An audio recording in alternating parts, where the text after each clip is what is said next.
Y'all, today we are going down memory lane. I've got some old yearbooks of mine. I've got the school newspaper where I used to be a photographer back in high school.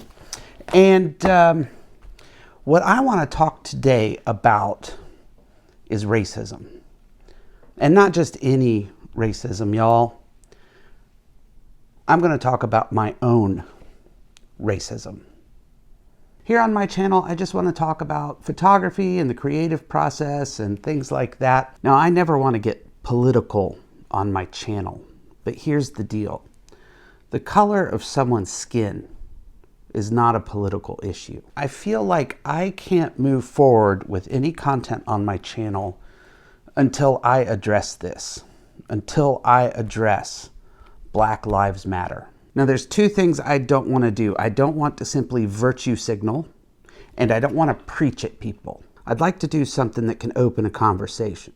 And I've always found the best way to open a conversation is if I just get honest about my own experience. If you are Black and watching this, please stick with me. If you're a person who tends to say all lives matter, stick with me. What I need to do so that I can move forward is to discuss how I've been a racist for much of my life. 10 years ago, if the Black Lives Matters movement was going on like it is now, I'm pretty dang sure I would have been replying to posts with all lives matter. I feel very confident that I would have had a little bookmark menu with a lot of sites on it with black on black crime statistics to give to people when they post hashtag BLM.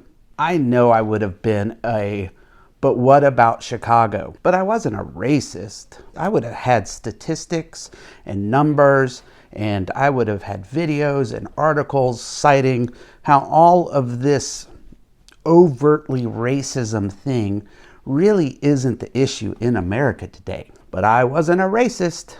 No, I liked Black people. I had Black friends. I didn't see color. I'd have been that guy.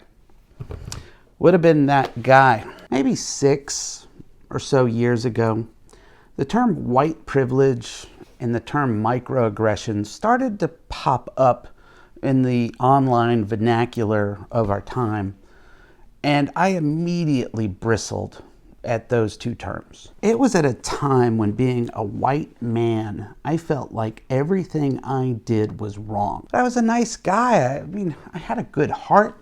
I wasn't sexist. I wasn't racist. Like, I love people and I want to help people. And that's been kind of a core of who I've been for a long time.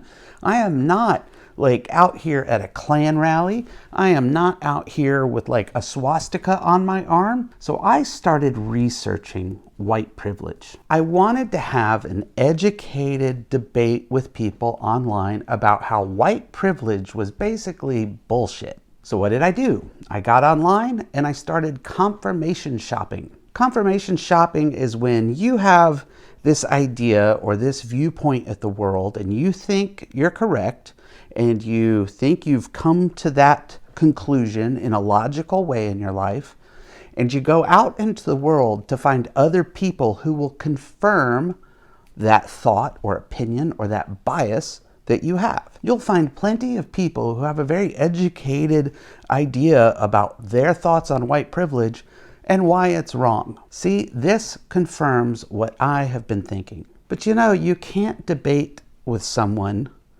unless you understand their side of the issue. Since I'm not a racist, since I'm a good person, and since I'm highly opinionated about this, but I want to have an educated discussion to tell people how wrong they are, I need to understand the other side's viewpoint. So I start researching white privilege from the side saying white privilege is a real thing. And many times, it was Black people describing white privilege. And I didn't listen to them. If I get super honest with you, I was only listening to respond.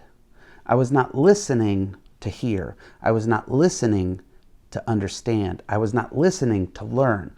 I was listening, so I knew how to get in and respond and be like, yeah, but this other thing, yeah, but no. So as I was kind of coming to a conclusion of my research on white privilege, I came across this video of this white redneck sitting in his truck. I'm coming to you here in my truck today. I got a Ford F-150, and I like it. Yeah, I'm a redneck. I always have been, but is rednecks reformed? And I don't know who that redneck man is, but that redneck changed my life. Many years I was a racist. I didn't like blacks. I used to call them N-word and whatnot. And now I come a point and realize through some personal experiences that white people are racist. Not all of them, but white culture is. Everything's whitewashed. This country was built for white people. And it's time us Americans, us white Americans, came to terms with that and realized we're benefiting from that. We created slavery. We created a culture and a system of white supremacy that has benefited us for 400 years. That redneck sitting in his truck taught me a couple of different things. And the hardest thing that redneck sitting in his truck taught me was that I'd listen to it coming from a white man, but I wouldn't listen to it coming from a black man. I listened to him. I heard him. I took what he said to heart. He said nothing that I had not already heard. But I dismissed it. But I'm not a racist, right? I'm not a racist. I'm a good person. Stop being defensive. He pointed out what was wrong in my own life. And he pointed out what I needed to be paying attention to. And he gave me little bullet points that sent me on a new direction in research. I thought I would use this time to go into an explanation of how white privilege works. But we'll be here all day. So why do I have all this stuff here? What I wanted to do is I wanted to find one of my school newspapers from back in the late 80s, early 90s, of where I had taken a picture in Forsyth County, Georgia, which, funny enough, I just moved to. I live in Forsyth County, Georgia. And it was of a white nationalist rally that happened here in Forsyth County 30 years ago. And that picture made the front page of my school newspaper, and I actually won an award for that. I couldn't find that particular paper, but here's a picture of the newspaper staff, and there's me right there. And Zack Arias received first place in Best Photo. That was my very first contest I ever won in photography, was taking a picture at a white nationalist rally, and I felt very proud of myself because those people were racists. So I started thinking back to these times when I was in school and how I had such very strong convictions about black people and black life and black issues in black communities. Like, how did I come to these understandings? How did I come to these strong opinions about what the black experience is in America? I grew up with friends and family that made N-word jokes, and we all laughed. I made them myself. And yeah, we said it with the hard R. Now, we knew that, in certain circles, you don't make those jokes, but behind closed doors, you could drop the N-word, and especially if it was funny. I grew up with people saying, black people are looking around, black people are this, and blacks just want this, and the blacks, all they want are blah, blah, blah, and, blacks are just riddled with crime and single moms and drugs, and it just, but I wasn't a racist. So this is my 5th grade yearbook. This is from 1983 to 84. There I am in 5th grade. If you ask me about the black experience in America, I'm very opinionated and I have ideas and thoughts about that. So let's see where those black thoughts came from. How many black kids did I go to school with? Yeah, none. No, these are all white kids. There's not one black faculty member or black teacher in this school. In my 5th grade year, there were 7 black kids in the entire school, according to the yearbook. And let's see how many black kids I went to middle school with. Yeah, none. Let's see, how many black faculty members were at my middle school? All right, we're talking about 1986. No one in administration. 8th grade teachers, nope. 7th grade teachers, nope. 6th grade teachers, Miss Jacob. Miss Jacob was a 6th grade teacher. I never had Miss Jacob. A unified arts teacher, Miss Golden. In my middle school, there were 2 black faculty members. And in 7th grade, there were no black kids in all of 7th grade. 1989, high school. This is public school. This isn't a private school or anything like that. This is just public school, just middle class, working class family kid. It wasn't in the rich part of town. In my high school, number of black faculty: 1, 2, 3,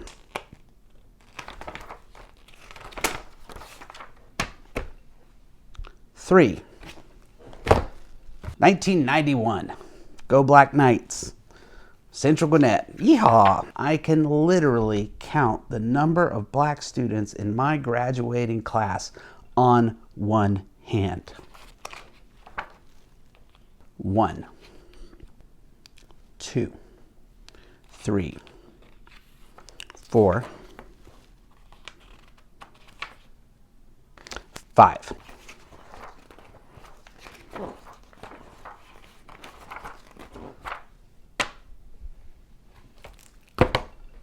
Five black kids I went to school with.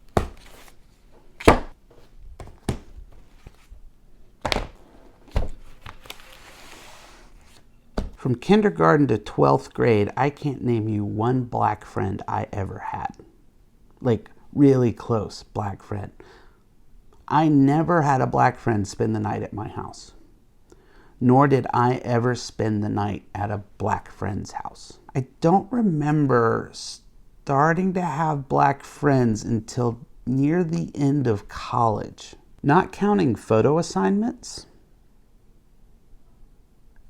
I cannot remember the last time I was in a black family's house. And I would bet that if I've had 100 people over to my home for dinner in the last 5 years, the number of black people who've been in my home for dinner could probably be counted on about one hand. Yeah, let me tell you about them black people. Well, black people, they just, what? All lives matter.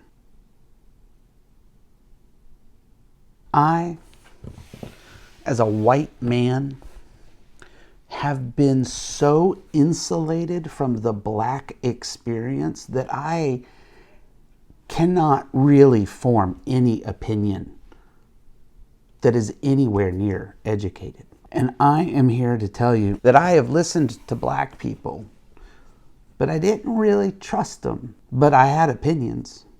I tell you what I thought was, their problem. But I'm not a racist. I'm not part of the problem, right? I'm not part of the problem. Listen, y'all, all lives matter, right? All lives matter. I'm so sorry that you're hurting right now, but really, I don't see color. Oh, I don't see color. By God, you better fucking see color. If you don't see color, then how the fuck you gonna help it? How you gonna fix it? So the past number of years have been a huge learning curve for me. If you're feeling defensive right now, if you're feeling like, Zack, this is bullshit. Zack, there's no such thing. I've worked hard all my life. No one's given me anything. I'm not privileged. I understand. I was there too. I know the feelings that you're having. All right?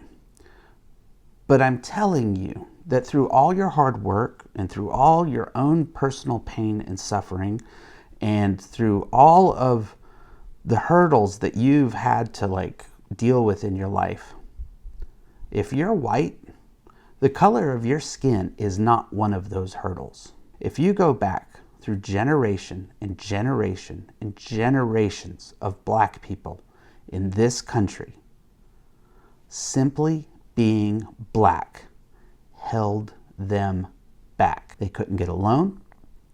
Their kids couldn't go to the better schools. Their kids couldn't go to college. They couldn't move to better neighborhoods. They were passed over for promotions at work. They weren't allowed to vote. They suffered at the hands of white people violence that you and I have never had to deal with. We as white people have the luxury of learning about racism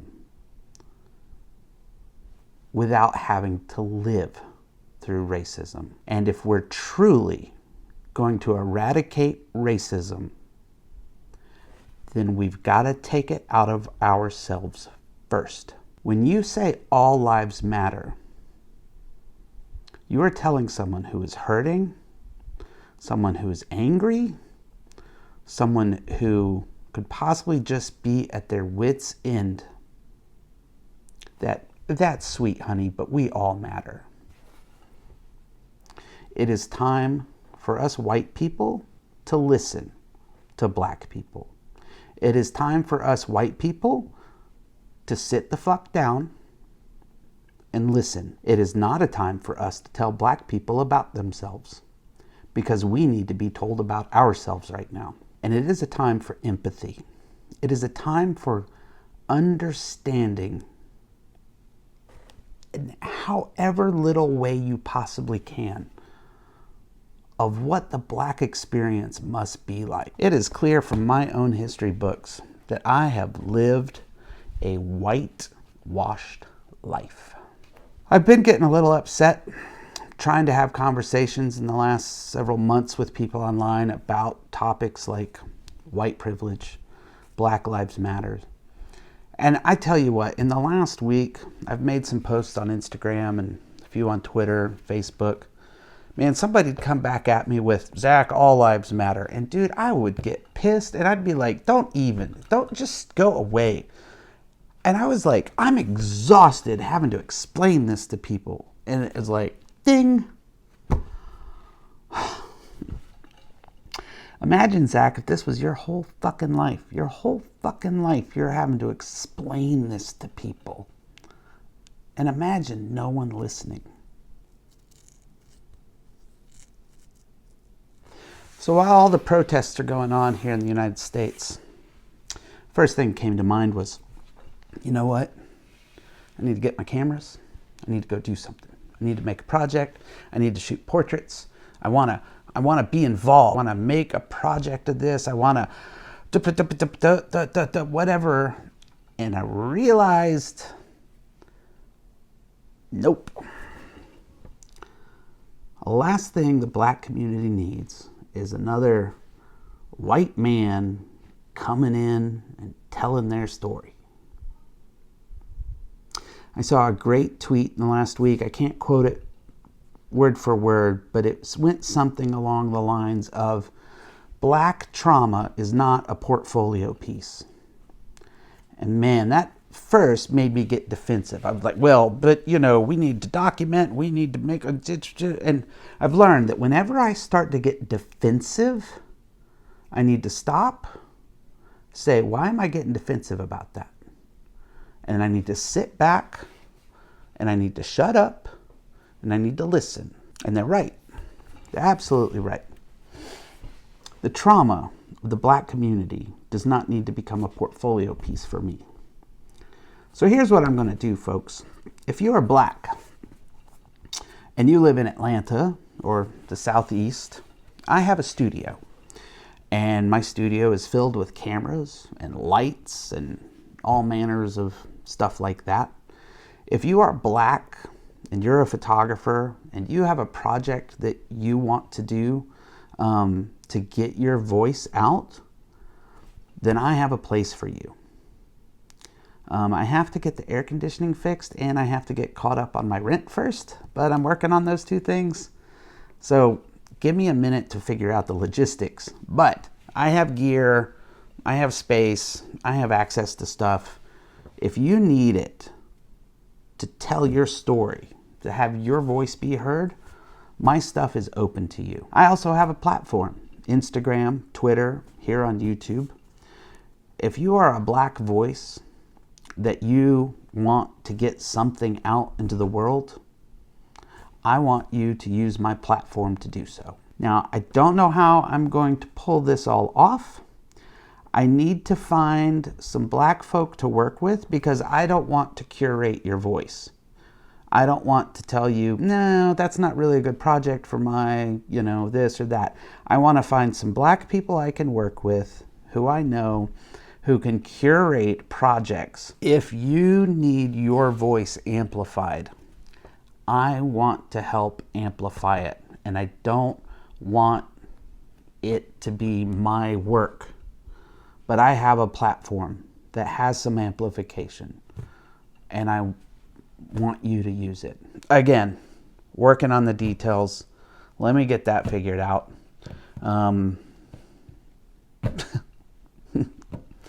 Man, 2020. Lastly, to my whole Black community, I'm sorry. I'm sorry. I'm sorry for how I've been a part of the problem, and I promise you that I'm trying to do my part to be part of the solution. I love you, and Black Lives Matter. Thanks a lot.